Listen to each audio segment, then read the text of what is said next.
उत्तर प्रदेश के गाजियाबाद डिस्ट्रिक्ट के मुरादनगर में एक नहर है जिसको छोटा हरिद्वार भी कहा जाता है। अक्सर ये सुर्खियों में रहता है, लेकिन इस बार एक बड़ा कांड यहां पर पंडित के जरिए किया गया है।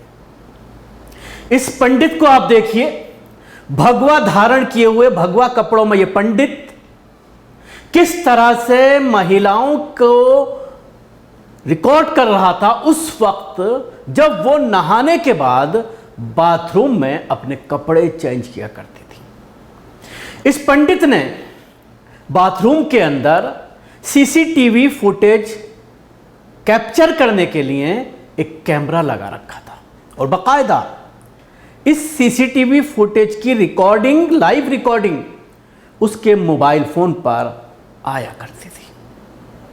बड़ा खुलासा हुआ है, लेकिन यह खुलासा पुलिस के जरिए नहीं, किसी और कर्मचारी के जरिए नहीं, बल्कि एक महिला के जरिए किया गया है। एक महिला ने कपड़े बदलते हुए उसकी निगाह कैमरे पर पड़ी और उसके बाद उसने इसकी सूचना पुलिस को दी और कहा कि वो और उसकी बेटी यहां पर नहाने के लिए गए थे। जब उन्होंने देखा कि इसमें सीसीटीवी कैमरा लगा है तो वो चौंक गई, परेशान हो गई। पुलिस को इन्फॉर्म किया गया, पुलिस आई और जब पुलिस वहां पर आई तो उसके बाद चौंकाने वाला खुलासा हुआ। देखिए, जो गंगा नहर पे जो धार्मिक स्थल है वहाँ पे जो पूजा पाठ कराते थे, मुकेश गोस्वामी नाम है उनका, एक महिला के द्वारा कल कंप्लेन प्राप्त हुई थी कि जब वो और उनकी 14 वर्षीय पुत्री नहाने के बाद कपड़े चेंज कर रही थी, तो जो कपड़े चेंज करने का स्थान है जो कि एक क्लोज्ड एनक्लोजर है, उसके ऊपर उन्होंने बताया कि सीसीटीवी लगा हुआ है और उनको शक है कि उस सीसीटीवी से सारी वीडियो इत्यादि कैप्चर की जा रही है। इसके साथ उन्होंने ये भी बताया कि जो ये व्यक्ति है मुकेश गोस्वामी, इन्होंने अपने मोबाइल में सारी सीसीटीवी फुटेज की वो लाइव फीडिंग ले रखी है और वो सारे कैमरों को लाइव तरीके से वो देखते हैं। तो जब इस प्रार्थना पत्र में जो प्रारंभिक रूप से जो डीवीआर इत्यादि चेक किया गया तो उसमें ये सारी बातें स्पष्ट रूप से निकल के आई कि जो महिलाओं का चेंजिंग रूम सॉर्ट ऑफ है, उसके ऊपर ये सीसीटीवी बिल्कुल जस्ट उसके ऊपर ही पूरा फोकस तरीके से लगाया हुआ है।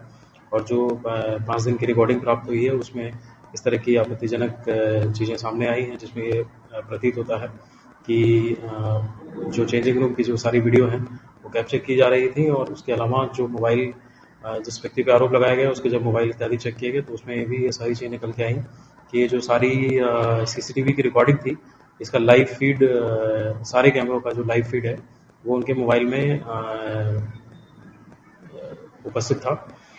तो इस आधार पे तत्काल उस प्रार्थना पत्र पे अभियोग पंजीकृत किया गया है और इसमें जो आगे की वैधानिक कार्रवाई है वो की जा रही है।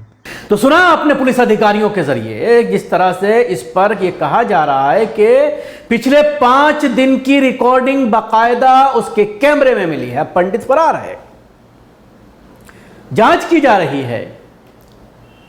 सवाल यही है कि सिर्फ 5 दिन की रिकॉर्डिंग मिली है, लेकिन यह काम कब से यहां पर चल रहा था?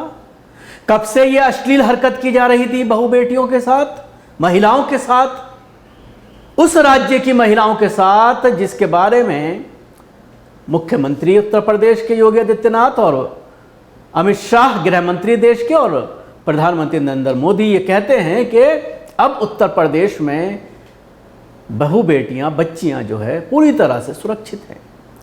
और ये घिनौना काम कहां किया जा रहा है? जिसको एक धार्मिक स्थल घोषित किया हुआ है, छोटा हरिद्वार कहा जाता है। यानी इसके बारे में यह कहा जाता है कि गंगा स्नान करने आप अगर हरिद्वार नहीं जा सकते हैं, गढ़ नहीं जा सकते हैं, गढ़ मुक्तेश्वर नहीं जा सकते हैं, तो दिल्ली वाले लोग यहीं करीब में ही मुरादनगर में जो ये नहर है यहाँ पर जा कर के आप जो है अपने पापों को धुल सकते हैं और पुण्य कमा सकते हैं। तो इसी आशा से, इसी आस्था के साथ हिंदू धर्म के मानने वाले जो डिवोटीज़ हैं वो जाते हैं यहाँ पर, गंगा स्नान करते हैं और उसके बाद पूजा अर्चना जो की जाती है वो सब करके और पुण्य कमाने की कोशिश करते हैं श्रद्धालु। लेकिन वहां पर किस तरह का ये खिलवाड़ चल रहा है, बाकायदा इसको कहा जा सकता है कि ये एक बड़ा रैकेट हो सकता है। इसमें जांच की ज़रूरत है कि क्या ये सारी वीडियोस किसी वेबसाइट पर उसने अपलोड की हैं या किसी पॉर्न साइट को तो नहीं बेच डाली हैं। ये तमाम जांच का विषय है और पुलिस ये कह रही है कि जांच की जा रही है। हालांकि पंडित भागा हुआ है, आरोपी भागा हुआ है, जिसके बारे में कई और खुलासे हो रहे हैं। मैं आपको बताना चाहूँगा, इस छोटा हरिद्वार की चर्चा 2-3 साल पहले भी कोविड के दौरान ज़बरदस्त हुई थी, जब यहाँ पर इस तरह की कुछ वीडियोस सामने आई थी कि ज़बरदस्ती यहाँ पर पंडित के कुछ लोग, कुछ असामाजिक तत्व, क्रिमिनल टाइप के लोग डुबो करके मार रहे हैं लोगों को। ये आरोप लगा था। इसके साथ ये आरोप भी लगा था कि ज्वेलरी डुबोने के नाम पर छीन ली जाती है। अगर मर्दों ने या औरतों ने कोई सोने की चीज़ पहनी है, सोने की चैन पहनी है या फिर कुछ और सोने की ज्वेलरी पहनी है, तो उसको ज़बरदस्ती उतरवा लिया जाता है। इस तरह के आरोप लगातार इस जगह पर लगते रहे हैं और इस मंदिर को लेकर भी सवाल खड़ा हो रहा है। जब ये पूरा घटनाक्रम सामने आया है तो उसके बाद ट्विटर पर बड़ी संख्या में लोग इस मंदिर के बारे में, इस पुजारी के बारे में और जो यहाँ पर इसके साथ जो पूरा गैंग काम कर रहा है उसके बारे में ज़बरदस्त खुलासे सामने आ रहे हैं। 2 बातें तो मैंने पहले ही आपको बताई कि किस तरह से यहाँ पर चोरी का एक बड़ा नेक्सस, न सिर्फ चोरी बल्कि छीनने का एक बड़ा नेक्सस और जो नहीं देता है उसको डुबोने का नेक्सस।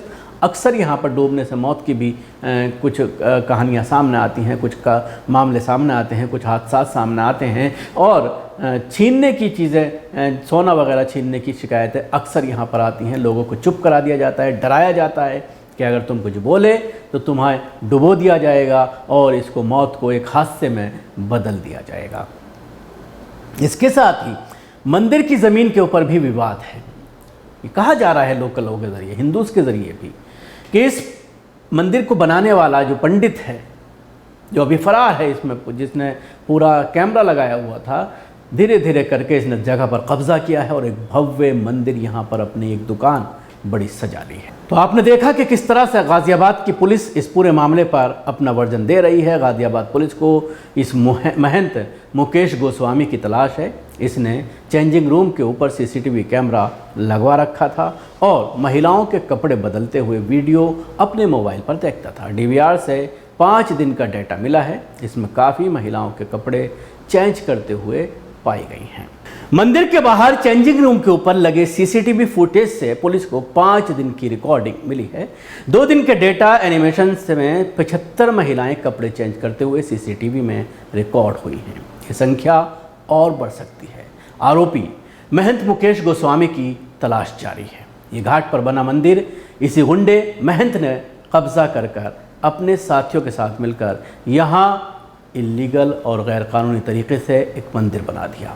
इससे पहले 2-3 साल पहले आपने देखा होगा कि अगर आप पुरानी क्लिप निकालें इस मंदिर के बारे में, तो जैसा कि मैंने पहले बताया कि यहाँ पर लूटपाट, लोगों को मारने की कई वाक़यात सामने आए हैं। तो ये एक बड़ा स्कैंडल हो सकता है, एक बड़ा स्कैंडल ये सामने आया है। लेकिन आप देख सकते हैं कि इस पूरे मामले पर पूरी गोदी मीडिया खामोश है, क्योंकि मामला एक मंदिर से जुड़ा हुआ है, एक महंत से जुड़ा हुआ है, एक साधु संत से जुड़ा हुआ है, एक भगवाधारी संत से जुड़ा हुआ है। अगर नाउज़ुबिल्लाह इसी तरह का मामला किसी मदरसे में या किसी मस्जिद में सामने आया होता तो अब तक कोहराम मचा दिया गया होता। मीडिया इस पर ज़बरदस्त डिबेट कर पूरी मुस्लिम कम्युनिटी को कटघरे में खड़ा कर रही होती। लेकिन आपने ये वीडियो, ये मामला कल का है, कल से किसी भी चैनल पर आपने इस पर डिबेट होते हुए, इस पर बहस होते हुए, इस पर बात करते हुए नहीं देखा होगा, क्योंकि इलेक्शन का दौर है। उत्तर प्रदेश में जिस तरह से गैर कानूनियत है, जिस तरह से कानून की धज्जियाँ उड़ाई जा रही हैं, ऐसे में सवाल अगर किया जाता है, इस तरह के मामलों को उठाया जाता है, तो बीजेपी का वोट बैंक खिसक सकता है। इसलिए मीडिया ये जुर्रत नहीं कर पाई कि इसको दिखाए।